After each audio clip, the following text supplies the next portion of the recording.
আমি নিশ্চিত করে বলে দিচ্ছি, আমার এই গণভোটের আলোকে সংবিধান সংস্কার করলে বাংলাদেশ রাষ্ট্রটার কোনো ক্ষতি হবে না, বহির্বিশ্বের সাথে আমার সম্পর্কের কোনো ক্ষতি হবে না, দেশের সাধারণ জনগণের কোনো ক্ষতি হবে না, ক্ষতি হবে শুধুই রাজনীতিবিদদের।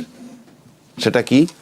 একই ব্যক্তি একই সময়ে প্রধানমন্ত্রী, সংসদীয় নেতা এবং দলীয় প্রধান থাকতে পারবেন না। এই মোতাবেক এই গণভোটের আলোকে যদি হয়, জনগণের ক্ষতি কি এখানে? এনসিপি বিজয় লাভ করছে, তার ভিতরে যদি এই খলিল রহমানের মন্ত্রী বানানো হইতো তাহলে বলতো যে লেভেল এরাই কারসাজি করছে ক্ষমতায় বসে। ভালো নির্বাচন দিয়ে সরে যাব এই মানসিকতা সরকারের ছিল না। এই মন্ত্রী পরিষদের ভিতরে কি ব্যালেন্স করার ব্যাপার ছিল কিনা? নির্বাচনটা আসলে সুষ্ঠু করে দিচ্ছে সেনাবাহিনী। কার্যক্রম নিষিদ্ধ, এটাকে উইথড্র করেন, যারা অপরাধী তাদের বিচার হোক। যা কাণ্ড হয়েছে গত 18 মাসে এই মপতন্ত্র, স্বৈরাচারের দোসরকে দমনের নামে, হ্যাঁ, আপনি তেলাপোকা মারেন, আপনি প্রজাপতি মারতেছেন কেন? অন্তর্বর্তী সরকার, যে অন্তর্বর্তী সরকারের আসলে প্রধান কাজই ছিল যে লেভেল প্লেইং ফিল্ড সেটি তৈরি করবে, কিন্তু সেই সরকারের একজন উপদেষ্টা এই যে বিজয়ীদের যে সারি, সেই সারিতে এসে যোগ দিলেন। আসলে এই যে যোগ দেওয়া, এটিতে আপনার কি মনে হয় নির্বাচনের যে নিরপেক্ষতা সেটি কি নৈতিকভাবে বা যেই প্রশ্নবিদ্ধ হবার কথা ছিল না অন্তর্বর্তী সরকারের, নৈতিকভাবে সেখানের জায়গায় প্রশ্নবিদ্ধ হচ্ছে কিনা, কি মনে হয় আপনার? ধন্যবাদ আপনাকে আর আমার সহ-আলোচক কামাল ভাই। অনেকগুলা বিষয় উনি টানছেন এবং সবগুলাই গুরুত্বপূর্ণ। আর জিও পলিটিক্স বলতে উনি যেটা শেষের দিকে আনলেন, এগুলোকে তো আপনি বাদ দিতে পারবেন না। তো আমি এখন ওই লোকাল থাকি, ইয়েতে নাই গেলাম, ওখানে যাই পরে জিও পলিটিক্স। আপনি সিম্পল যদি আসেন, আমেরিকার নাগরিকত্ব আছে খলিলুর রহমান সাহেবের, আছে কি নাই আমার কথা না, এটা একটা ব্যাপক আন্দোলন হয়েছে। আমরাই কথা বলছি, আমি বলি বা কামাল ভাই বলবো, XYZ আমরাই বলছি যে যার যৌথ নাগরিকত্ব, একাধিক নাগরিকত্ব যার আছে, সেই একজন বিদেশিকে আইনে আমরা কাজ করাচ্ছি এবং এটা খুবই দুঃখজনক এবং আমরা অপোজ করেছি। তাকে কিন্তু সরকার একটা বিশাল দায়িত্ব দিয়েছিল, সেটা কি? ন্যাশনাল সিকিউরিটি অ্যাডভাইজার, মানে all secrecy went to him in the name of his position, তাই না? তো এই যে অবস্থাটা, তাহলে আপনার ডুয়েল পাসপোর্ট, দ্বৈত নাগরিকত্বের ব্যক্তিকে অ্যালাউ করছেন। এবং তখন আমরা দেখছি খলিল রহমান সাহেবের বিরুদ্ধে ব্যাপক প্রতিক্রিয়া ছিল ঢাকা বিএনপি ঢাকা। কিন্তু আবার যখন দেখলাম ইউনূস সাহেব লন্ডন গেলেন, তখন বিএনপির লন্ডনে সে কিন্তু বেশ আধিপত্য ছিল ওখানে এবং তাকে খুব গ্ল্যাডলি অ্যাকসেপ্ট করা হয়েছিল। তারেক রহমান সাহেবও তাকে অ্যাকসেপ্ট করছিলেন, খলিল রহমান সাহেব অ্যাকসেপ্ট করছিলেন। তখনকার কথা বলছি, বিএনপি ঢাকা, বিএনপি লন্ডন, এগুলো আমরা টকশোতেও কথা বলেছি। তাহলে এখন এই যৌথ নাগরিকত্ব, প্রথম আসি যৌথ নাগরিকত্বের ব্যক্তিকে অ্যালাউ করলো কেন? আমি এটা খুব সহজে কার্টেল করে দিব, কারণ বিএনপির ভিতরে অনেকে যৌথ নাগরিকত্ব নিয়ে নির্বাচনে কন্টেস্ট করছেন এবং তারা মেম্বার অফ পার্লামেন্ট হয়েছেন। আমি সেদিক থেকে কার্টেল করলাম যে এতে কিছু আসা যায় না, যদি কেউ ট্রাস্টেড থাকে, নিশ্চয়ই তারা ট্রাস্টেড। আমি সেকেন্ড যে ফেজতে আসবো সেটা হইল এই, আজকে যে লেভেল প্লেইং ফিল্ডের কথা আপনি বললেন, যে সবসময় কথা ছিল যে এনসিপির ছেলে পেলেকে কোঅপারেট করে এই দুইজন উপদেষ্টা মাহফুজ আলম এবং আসিফ মাহমুদ। আপনি কল্পনা করেন বিষয়টা তো রিভার্স হইতো, বিষয়টা যদি উল্টা হইতো তাইলে কি হইতো? উল্টা বলতে এই, কল্পনা করেন এনসিপি বিজয় লাভ করছে, এনসিপি সরকার গঠন করছে এবং সেখানে যদি আসিফ মাহমুদ তাকে মন্ত্রী বানানো হইতো, কিংবা খলিল রহমান সাহেব যদি মন্ত্রী বানানো হইতো, তারা ক্ষমতায় যাইতো, তাহলে ফলোয়িং ডে থেকে আন্দোলন শুরু হয়ে যাইতো। যে কেন এমনটা মনে হচ্ছে?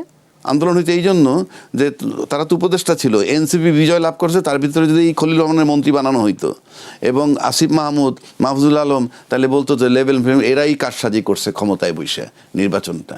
কিন্তু আজকে খলিল সাহেব যে আসছে, সেই প্রশ্নটা কিন্তু ম্লান হয়ে যাচ্ছে।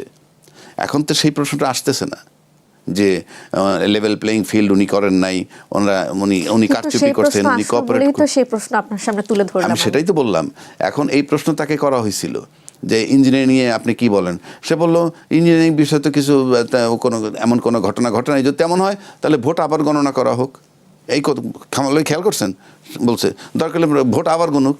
এখন এই যে উনি বললেন ভোট আবার গণুক, এই সরকারের ভিতরে থেকে নির্বাচন হওয়ার পর যেভাবেই বলেন আবার গণুক কথাটা উত্থাপন কিন্তু হইল। মানে আবার গণার প্রশ্ন নাই তো, ইঞ্জিনিয়ারিং প্রশ্ন নাই, ভোট শুদ্ধ হয়েছে, আপনি এখানে থাকবেন। কিন্তু আজকে যেটা আমি বললাম যে এই খলিল রহমান সাহেবরে বিএনপি যে শেল্টারটা দিছে তাতে বিএনপির গুডউইল হয়েছে কিনা আমি জানি না, কিন্তু যাকে নিয়ে আপনাদের এত চিৎকার এত আমরাও করছি, তাকে আমরা মন্ত্রী পরিষদে কেন দেখছি? যোগ্য হিসেবে যদি নিয়ে থাকেন তাতেও কোশ্চেন মার্ক আসে যে বিএনপিতে কি তার চেয়ে ভালো যোগ্য লোক নাই ফরেন মিনিস্টার হওয়ার? এই সমস্ত প্রশ্নগুলো তো ডেফিনেটলি আসবে। এখন সবশেষে যেটা আমি বলবো, এতে আমার কাছে আজকে যেটা মনে হচ্ছে যে একটা প্রশ্ন দেখা দিবে, যে আমার কাছে যেটা মনে, উনি কিন্তু জিও পলিটিক্সের কথাটা বলছেন, তা আমার কাছে এখন মনে হয় যে এই মন্ত্রী পরিষদের ভিতরে কি ব্যালেন্স করার ব্যাপার ছিল কি না, যে আমেরিকা যাতে অ্যানয়েড না হয় এইরকম চিন্তাভাবনা করা হয়েছিল কি না। এখানে যে শুধু খলিল রহমান তা না, হয়তো আরও 2-4 জন আপনি পাবেন, হয়তো তারা প্রো ইন্ডিয়া প্রো আমেরিকান এই টাইপের যদি থেকে থাকেন, তাহলে এই মন্ত্রী পরিষদটায় ব্যালেন্স করা হইল কিনা, নাম্বার 1। নাম্বার 2 হচ্ছে যদি এরকম ব্যালেন্স করার ব্যাপার থাকে, তাহলে এই মন্ত্রী পরিষদ স্থায়িত্ব নিয়ে কিন্তু প্রবলেম দেখা দেবে বলে আমার কাছে মনে হয়। মানে এই মন্ত্রী পরিষদ এটা নিয়ে যদি ইন্টারনাল কোনো এরকম ব্যাপার তৈরি হয় যে এখানে ওই যে ভাই বলল যে আমেরিকাপন্থী সে খলিল রহমান, তাকে ঢুকানো হয়েছে, বা তার ডুয়েল সিটিজেনশিপ প্লাস উপদেষ্টা মন, এই সব কিছু মিলে এলে আমার কাছে মনে হয় যে এই মন্ত্রী পরিষদের স্থায়িত্বটা নিয়ে একটা পরিস্থিতি হতেও পারে ঘোলাটে। কারণ এমন অনেক হেভিওয়েট ব্যক্তিদেরকে মন্ত্রী বানানো হয়নি। অনেকেই তো এবার প্রথম মন্ত্রী হয়েছে, অনেকে এবার প্রথম মন্ত্রী হয়েছে। যারা প্রথম মন্ত্রী হয়েছে, যারা অনেকেরই আমরা ব্যক্তিগতভাবে চিনি, আমি চিনি, আমার চেয়ে বেশি কামাল ভাই চিনবে, যেমন ফখরুল ইসলাম আলমগীর সাহেব, উনি একজন অত্যন্ত পোর খাওয়া রাজনীতিবিদ, পুরনো বিজ্ঞ রাজনীতিবিদ, ভালো চয়েস। আপনি জহিরুদ্দিন স্বপনরে আনেন, সে left oriented but knowledgeable, qualified.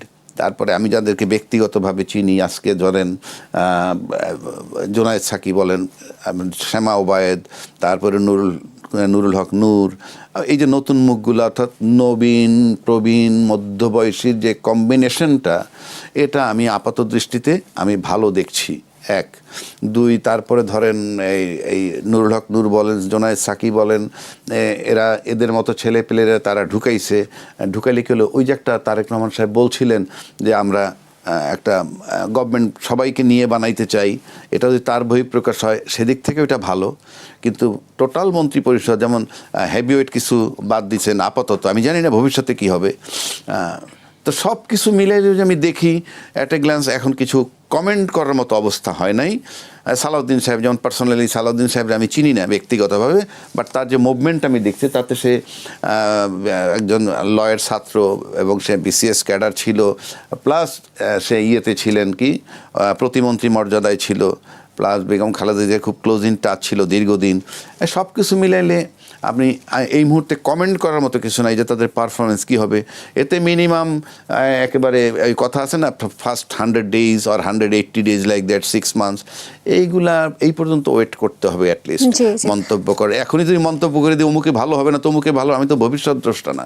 সুতরাং আপনার কাছে আবারও আসবো আমি, ধন্যবাদ আপনাকে। এক সময় যখন উপদেষ্টা পরিষদ ছিল বা অন্তর্বর্তী সরকার ছিল, তখন উপদেষ্টা হিসেবে ছিলেন খলিলুর রহমান, এবং তাকে নিয়ে সে সময় বিএনপি বেশ আপত্তি জানিয়েছিল এবং তার পদত্যাগের জোর দাবিও তোলা হয়েছিল। সেই জায়গা থেকে এখন এসে বিএনপি সরকারের যে পররাষ্ট্র মন্ত্রণালয়, এই মন্ত্রণালয়ে তাকে দেওয়া হলো বা পররাষ্ট্রমন্ত্রী তাকে বানানো হলো, এই বিষয়টিকে আপনি কিভাবে দেখছেন? হ্যাঁ, আপনি নিজেই বললেন, আপনার কথা থেকে একটা জিনিস বেরিয়ে আসলো যে our politicians are suffering from dementia, তারা স্মৃতিভ্রষ্ট, তারা অতীত মনে রাখতে পারে না, they are the patient of dementia. আপনি যেটা বললেন, যখন উনি নিরাপত্তা উপদেষ্টা হয়েছিলেন তখন কি না বলা হয়েছে, এবং তার পদত্যাগও দাবি করা হয়েছে না, কিন্তু এখন তাকে আপনার পররাষ্ট্রমন্ত্রিত্বের দায়িত্ব দেওয়া হলো। এইটা কি কারণে? ইট only dictate বা কি বলে যে indicates the poverty of skill of BNP, মানে বিএনপির যে দক্ষতা, সেই দক্ষতার দারিদ্র্যকে কেটে প্রমাণ করে কিনা। হ্যাঁ, যে পররাষ্ট্রনীতিতে দক্ষ লোক নেই, সুতরাং একটা টেকনোক্রেট আনা হলো, এইটা প্রমাণ করে কিনা, নাকি এটা কোনো এজেন্ডা বাস্তবায়ন হচ্ছে, এই দুইটার একটা হবে। Either it indicates the poverty of skill of BNP or it is an agenda, এর বাইরে আর কিছু নাই। দেখেন, এই যে স্মৃতিভ্রষ্ট না, মানে অতীত মনে রাখতে পারে না, দেখেন গতকালকে আমি সালাউদ্দিন সাহেবকে দেখলাম আওয়ামী লীগকে নানা রকম সমালোচনা করতেছে, কটূক্তি করতেছে। দুদিন পরে এটা ভুলে যাবে, because he is a patient of dementia. দুদিন পর যখন জামাতের উৎপাত শুরু হবে তখন আওয়ামী লীগকে বলবে গালে মে লাগ যাও, আসো গলায় গলায় মিলি, হ্যাঁ, ভুলে যাবে তখন। তো এই যে মানে সকাল বিকাল করি, গতকাল কি বলছি মনে থাকে না, হ্যাঁ, এবং কনসিস্টেন্সি নাই, একটার সাথে আরেকটার কোনো মিল নাই, হ্যাঁ, খুব দুঃখজনক আর কি। দেখেন টেকনোক্র্যাট না, টেকনোক্র্যাট হিসাবে তাকে মন্ত্রী করা হয়েছে। এখন টেকনোক্র্যাট কি? টেকনোক্র্যাট হচ্ছে যে একজন বিখ্যাত টেকনোক্র্যাট বলছিলেন যে I am A technocrat and I reject all ideological levels. আমি একজন টেকনোক্র্যাট এবং আমি সব আদর্শগত যে তকমা আমার আছে, স্টিকার আছে, এগুলিকে আমি রিজেক্ট করতেছি, এগুলিকে আমি নাকচ করে দিচ্ছি। অর্থাৎ একজন টেকনোক্রেটের কাছে ইডিওলজি বলতে কিছু নাই, আদর্শ বলতে কিছু নাই, সে স্কিল নির্ভর, সে দক্ষতা নির্ভর, ঠিক আছে, তার কোনো আদর্শ নাই। এবং একজন টেকনোক্র্যাট কিন্তু naturally he becomes a friend of dictator. সে মানে ডিকটেটরের ডিকটেটরের একজন ন্যাচারাল ফ্রেন্ড হয়ে যায়, বিকজ তার তো কোনো ইডিওলজি নাই, ঠিক আছে। এবং টেকনোক্র্যাটটা কী করে জানেন, তারা শুধুমাত্র এক্সপার্টিসকে একমাত্র কোয়ালিটি মনে করে মানুষের, যে তার দক্ষতা আছে কিনা। এর বাইরে যে একটা আদর্শ থাকতে পারে, একটা মোরালিটি থাকতে পারে, মানুষের যে এক ধরনের কি বলে যে সুকুমার বৃত্তি থাকতে পারে, এক ধরনের শিল্প সাহিত্য ইত্যাদি থাকতে পারে, এগুলি না। ই জাস্ট মানে কনসেন্ট্রেটস অন হিজ স্কিল, তার দক্ষতা, এক্সপার্টিস, এইটাই তার জীবন সর্বস্ব জীবন। আপনাকে ধন্যবাদ। আমি আবারও জনাব রাজ্জাকের কাছে যেতে চাই। 35 বছর পর দেশ আসলে একজন পুরুষ প্রধানমন্ত্রী পেয়েছেন এবং একজন বিরোধী দলীয় নেতা পেয়েছেন বলা যায়, এবং তারা দুইজনই সংসদে প্রথমবার এসেছেন।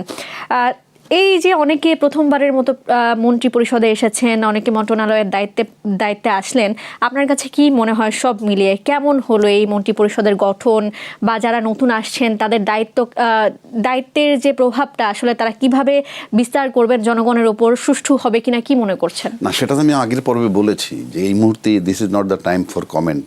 মন্ত্রী পরিষদ নিয়ে কমেন্ট করার মতো অবস্থা এখনো হয় নাই। তাদের কিছু মিনিমাম পারফরমেন্সটা আমাদের দেখতে হবে। কেবল শুরু হইল, আজকে তাদের দ্বিতীয় দিন।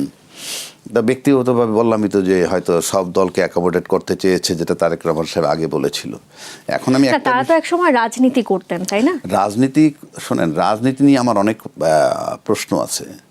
রাজনীতি মানে যদি আপনি মনে করেন একটা দল গঠন করে আপনি খালি রাস্তায় স্লোগান দিলেন, এই দাবি দেওয়া পেশ করলেন, এটাই যদি রাজনীতি হয়, এটা কি রাজনীতির সংজ্ঞা? আমি কিন্তু এই প্রশ্ন রাখছি যে রাজনীতিবিদ কাকে বলে। বাংলাদেশে অদ্যাবধি এই সংজ্ঞা নাই। রাজনীতিবিদ মানে কি? বিদেশে কিন্তু রাজনীতি করে। আমরা যাদেরকে বিদেশে দেখেন, একজন লোক আছে ধরেন ইঞ্জিনিয়ারিং পেশায় আছে চাকরি করে, ডাক্তারি পেশায় কাজ করে, লয়ার পেশায় কাজ করে, কিন্তু কোনো না কোনো দলের সাথে তারা সম্পৃক্ত থাকে। দেখা গেল নির্বাচনের টাইম আসলো, তারা আবেদন করলো যে আমি এবার নির্বাচন করতে চাই। কেন সে আসতে চায় পার্লামেন্টে? আইসা সে চিন্তা করে আমি রাষ্ট্রের জন্য ভালো কিছু দিতে পারি কিনা। এসে ফেল করলো, আবার পেশায় ফিরে যায়, আবার পেশায় চলে গেল। আবার আইসা 5 বছর কাজ করলো, দেখলো কিছু করতে পারলো রাষ্ট্রের জন্য, কইরা আবার যদি নির্বাচন করবে না, আবার তার পেশায় চলে যায়। কিন্তু আমাদের এখানে রাজনীতিবিদ কারা? রাজনীতিবিদ সংসদে থাকলেও এরা রাজনীতিবিদ, যখন সংসদ থাকে না তখনও রাজনীতিবিদ, মন্ত্রী হইলেও রাজনীতিবিদ, মন্ত্রী না থাকলেও রাজনীতিবিদ। মানে রাজনীতির শব্দটা এরকম, আমার এটা পেশা কিংবা এটা আমার একটা পরিচয়।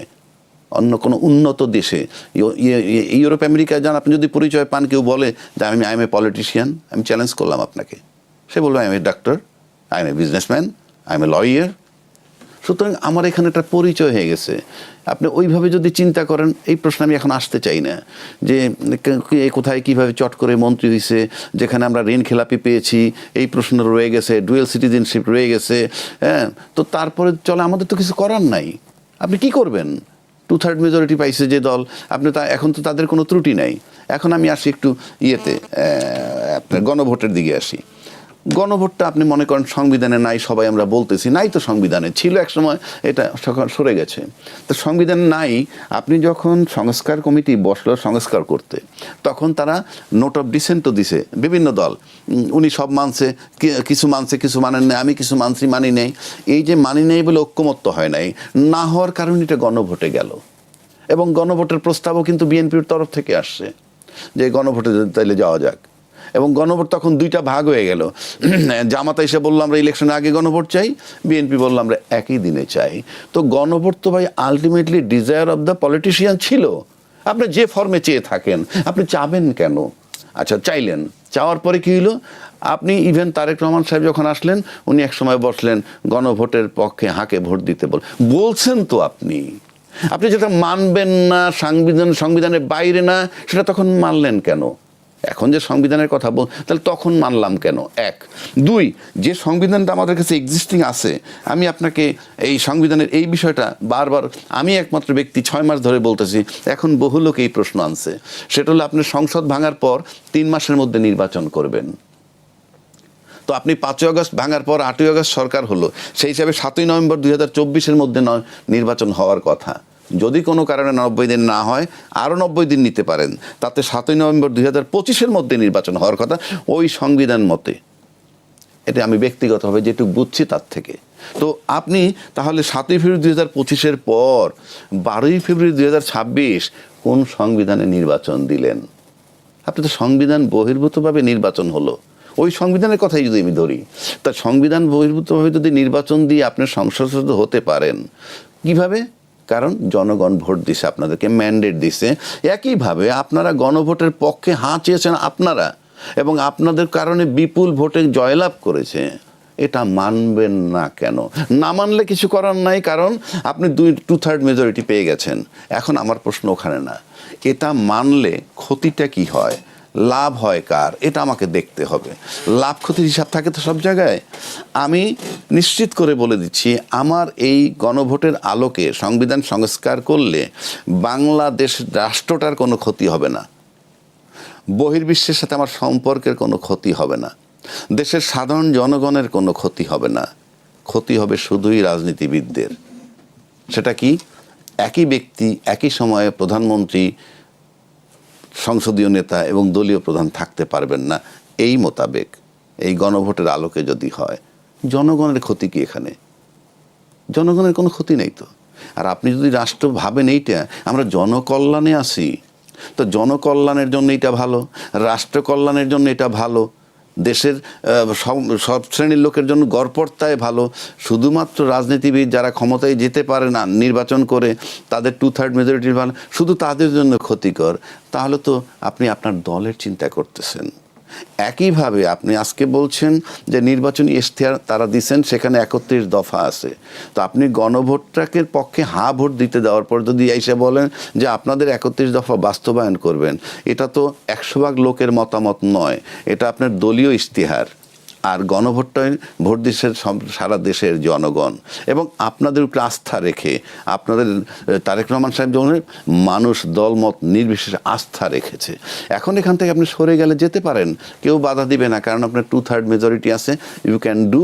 এবং আমার কাছে মনে হয় আলটিমেটলি ওই কামাল ভাই যেটা বলছে, গণভোট নিয়ে কোনো তোয়াক্কা হবে না, সবই ঠিক আছে, সংসদ চলবে, ঢুকে গেলাম বসলাম, চলবে এবং নো অপশন, আমরা যেভাবে দেখে আসছি।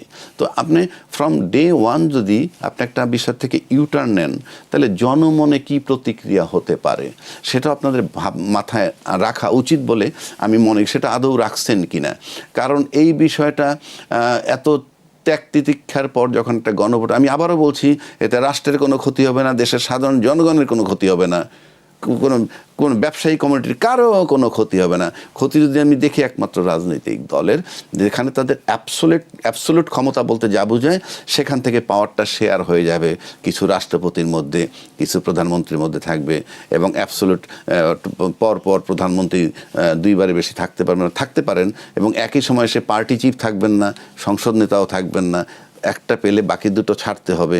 এই যে বিষয়গুলো, এটা শুধুমাত্র আমার কাছে মনে হয় ক্ষমতার প্রতি যারা দুর্বল তারাই এটা বলি না। আমি রাষ্ট্রের যেহেতু ক্ষতি হবে না, জনগণের জন্য ক্ষতি হবে না, আপনারা জনগণের পক্ষে কাজ করতে চান, এগুলা মেনে দেখান। ক্ষতিটা কোথায়? মানবেন না, লোক সাফার করবে, কারণ ঘুরে ফিরে তো সাধারণ লোক সাফার করে। রাজনীতির ফলটা, বেনিফিটটা নেয় লিমিটেড লোকে, ক্যাশ করে 18 কোটি লোককে, যারা কিছুই জানে, সরল বিশ্বাসে ভোট দেয়। আমি নেতা বলছে ভোট দিলাম, তা নেতা বলছে ভোট দিলাম হাতে, তারপর যদি সেই গণভোট থেকে আমি সরে যাই, প্রতিশ্রুতি ভঙ্গ হয়ে যাচ্ছে, এবং সেই প্রতিশ্রুতি ভঙ্গ হলে তার কনসিকুয়েন্সটা কি হতে পারে সেটা সময় হয়তো বলবে। জি, আবারও আসবো আপনার কাছে, ধন্যবাদ। আমি আবারও জনাব মাহবুবা কামালের কাছে যেতে চাই। 5 আগস্টের পর আমরা কিন্তু দেখেছি বেসরকারি টেলিভিশন সময়ে জোরপূর্বক বেশ কয়েকজন সাংবাদিককে পদত্যাগ করানো হয়েছে বা সরিয়ে দেওয়া হয়েছে বলা যায়। এবং এই নির্বাচনের পরবর্তী সময়, ত্রয়োদশ জাতীয় সংসদ নির্বাচনের পরবর্তী সময় আমরা দেখতে পেলাম এখন টেলিভিশন, বেসরকারি টেলিভিশন, এখন টেলিভিশনে 4 জন সাংবাদিককে বাধ্যতামূলক ছুটিতে পাঠানো হয়েছে। এই যে রাজনৈতিক পট পরিবর্তন বা যে কোনো পরিবর্তনের বলি হন সাংবাদিকরা, এই বিষয়টিকে আপনি কিভাবে দেখছেন? যেটা বলতেছি, রাজ্জাকের ব্যাপারটা একটু আমার একটা পয়েন্ট অফ ভিউ আছে, সেটা হলো যে উনি বললেন যে কি ক্ষতি, হ্যাঁ, সেটা হচ্ছে এই যে সংস্কারগুলো না, এগুলো ঠিক ছিল if the society would be European or American. এইটা বাংলাদেশ, হ্যাঁ, যেহেতু বাংলাদেশ, আপনাকে শাসনটা করতে হবে অ্যাসার্টিভলি। আপনি কি অধিক গণতন্ত্র হয়ে গেল, মানে একটা সরকারের যে সংস্কারের এগুলো বাস্তবায়িত হলে হবে কি, সরকারটা সবসময় এক ধরনের ইসের মধ্যে থাকবে, চাপের মধ্যে থাকবে, এবং চাপের মধ্যে থাকলে হবে কি, তারা ডিসাইসিভলি ওয়ার্ক করতে পারবে না। হ্যাঁ, সবসময় ধরেন যে যেমন ধরেন যে উচ্চ কক্ষ যদি হয়, হ্যাঁ, সেখানে আপনি অ্যামেন্ডমেন্ট আনতে গেলে আপনার ঝামেলা হয়ে যাবে। তারপরে ধরেন যে এই কি বলে যে প্রেসিডেন্টের সাথে যদি পাওয়ার শেয়ার করা হয়, তাহলে প্রাইম মিনিস্টার ডিসাইসিভলি অ্যাক্ট করতে পারবে না। এটা তো ইউরোপিয়ান সোসাইটি না যে যত কম শাসন করব তত সরকারটা ভালো। হ্যাঁ, মানে ইউরোপে যেটা আছে যে যে সরকার যত কম শাসন করে সেই সরকার তত ভালো শাসন। তা আমার তো সোসাইটি ভিন্ন। এইখানে সরকারটাকে একদিকে গণতন্ত্র থাকবে, আবার সরকারটাকে ডিসাইসিভলি ওয়ার্ক করতে হবে। সেখানে যদি নানা রকম কি বলে চেক করা হয়, হ্যাঁ, যে এইটা করা যাবে না, ওইটা করা যাবে না, এইটা করা যাবে না, তাইলে সরকারটা প্রপারলি ফাংশন করতে কষ্ট হবে তার। এটা একটা দুর্বলতার দিক আছে। আচ্ছা, আপনি যেটা বললেন যে এই সরকার বদল হলে না, দেখেন এই যে পরিবর্তনের আকাঙ্ক্ষা ব্যক্ত করা হচ্ছে না, নানা রকম তো পরিবর্তন হয়ে যাচ্ছে মনে হচ্ছে আর কি। এগুলি পরিবর্তন করা খুব কঠিন কাজ। এটা দেখেন, আমি 10-15 বছর ধরে একটা কথা বলে আসতেছি টেলিভিশনেই, সেটা হচ্ছে আমাদের মূল সমস্যা হচ্ছে অ্যানথ্রোপোলজিক্যাল। জি, আপনাকে ধন্যবাদ। জনাব রাজ্জাকি, আবারও আপনার কাছে আসতে চাই। সম্প্রতি বিভিন্ন জেলায় আমরা দেখতে পাচ্ছি আওয়ামী লীগের যে অফিসগুলো রয়েছে সেগুলোর তালা খুলে দেওয়া হচ্ছে এবং পতাকা উত্তোলন করা হচ্ছে। এই বিষয়টিকে কিভাবে দেখছেন, মানে রাজনৈতিক দৃষ্টিকোণ থেকে আপনি কিভাবে দেখছেন, আপনার কি মনে হয়? দেখেন, এগুলি নিয়ে কথা বলতে গেলে অনেক কথা। সেটা হলো যে আপনি সমস্ত রাজনৈতিক দলের পার্টিসিপেশন বা রাজনীতি করবে, এই অ্যাকশনে সেটা বোঝায় যে আপনি উদারপন্থী লোক বা আপনার উদারপন্থী রাজনীতিবিদ দল ক্ষমতায় আসছেন। তো আপনি এখন বিভিন্ন জায়গায় অফিস আদালত খুলে দিচ্ছেন, ভালো কথা। মানে আপনি আরও 15 দিন পর খুললেও যা, 1 মাস পরে খুললেও যা, এখন খুললে তাই। কিন্তু এতে কি একটা বার্তা কিন্তু যায়, এই বার্তাটা কি? না, আওয়ামী লীগটা একটি রাজনৈতিক দল, তারা তাদের কার্যক্রম চালাবে, সেক্ষেত্রে অন্য দলের উদারপন্থী হবার প্রশ্নটি আসলে কেন আসছে একটু জানতে চাই। তা নাহলে যে খুলে দিচ্ছে, আপনি বললেন খুলে দিচ্ছে কেন? তারা আওয়ামী লীগ তাদের অধিকার, তারা তো একটি আমি তো রাজনৈতিক দল। একমত, আমি তো দ্বিমত করছি না। আমি এটা নির্বাচনের আগেও বলেছি যে আপনি যখন একটা দল কথিত আছে যে 35% ভোট তারা রিজার্ভ করে, ঠিক আছে, কমাইলাম 25% করে, 25%ও যদি করে তাহলে তো 25% অফ দ্য পপুলেশন। সেই দলটা নিষিদ্ধ করা হয়নি। আজকে যে দল ক্ষমতা আসে তারাই নিষিদ্ধ করেননি, তারা বলছেন যে না, রাজনৈতিক দল নিষিদ্ধ করার পক্ষে আমরা নই। এবং কিন্তু প্রশ্ন হচ্ছে, সেদিন যদি নিষিদ্ধ হইতো তাতে তো এই দলের উপরে কোনো দায় বর্তাইতো না, ক্ষমতায় তো তারা ছিলেন না। নির্বাহী আদেশে বন্ধ হইলেও তো বন্ধ করতো এই অন্তর্বর্তীকালীন সরকার, দায় দায়িত্ব পড়তো তাদের উপরে।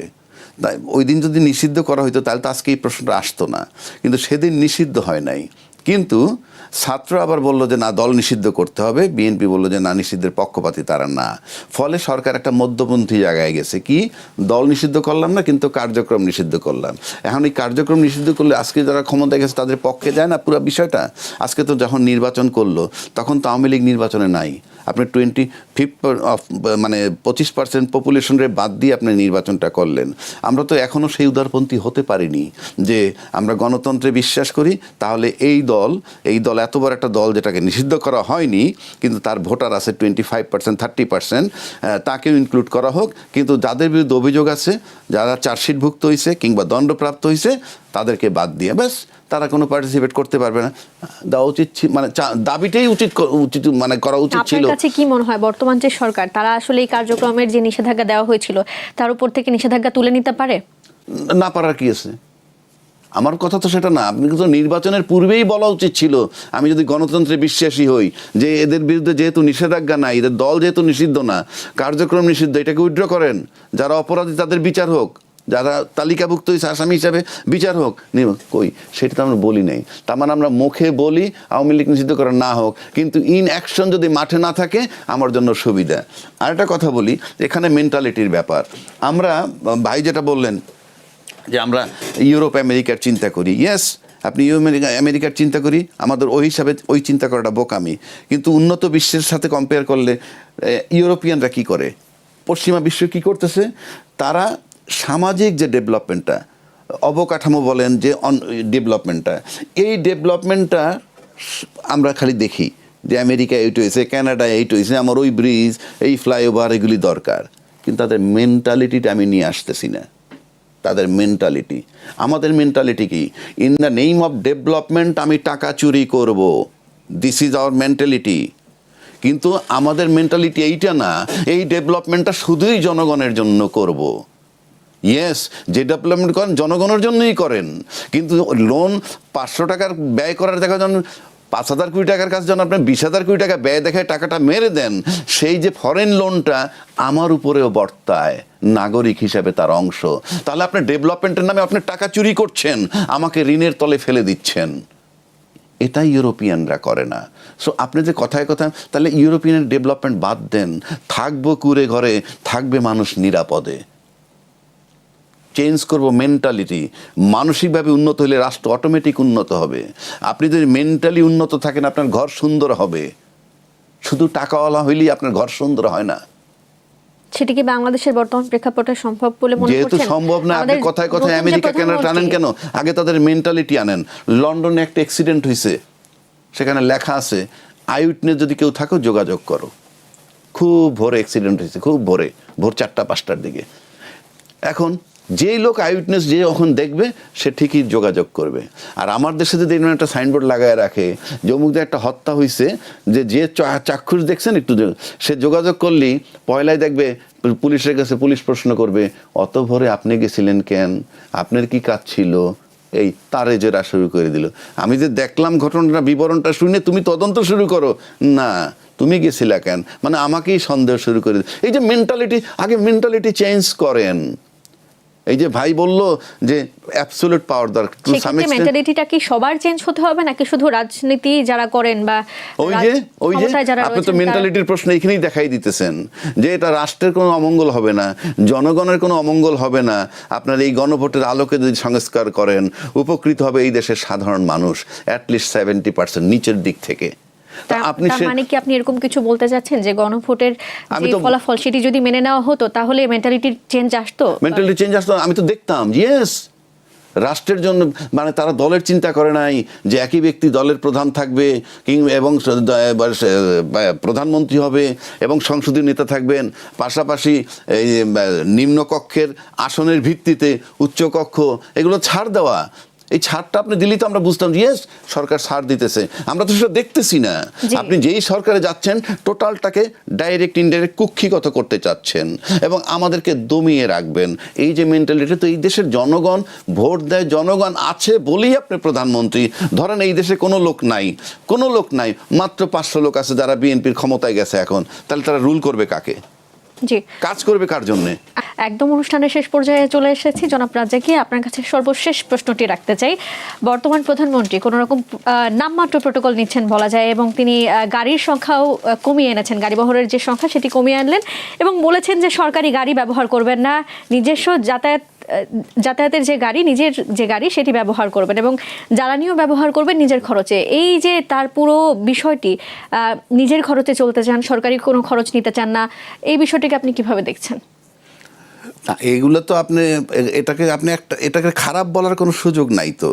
এটা আপনি নিজের গাড়িতে যাবেন, তারপর নিজের জ্বালানি খরচ করবেন, এটা নিয়ে নেগেটিভ কিছু বলার কোনো সুযোগ আছে? এটা তো ভালো জিনিস, যে ঠিক আছে ত্যাগ। কিন্তু আপনি যদি আমাকে প্রশ্ন করেন আমি হইলে কি করতাম, জি, কি করবেন? রাষ্ট্র যেটা আমাকে দিবে সেটা তো আমি নিবই, কারণ আমি তো প্রধানমন্ত্রী। আমার রাষ্ট্রীয় প্রোটোকল আমি এটা পাও না, আমি কেন নিব না? এটা দিলে কি হবে? আর প্রধানমন্ত্রী সে একটা মানে সেকেন্ড টপ বলবো, সাংবিধানিকভাবে রাষ্ট্রপতি সবার উপরে, তারপর উনি সেকেন্ড টপ ব্যক্তি। রাষ্ট্র তাকে এটা দিবে, আমি মনে করি এটা নেওয়া উচিত। এটা উনি না নিয়ে যে খারাপ করতেছেন আমি সেটা বলছি না।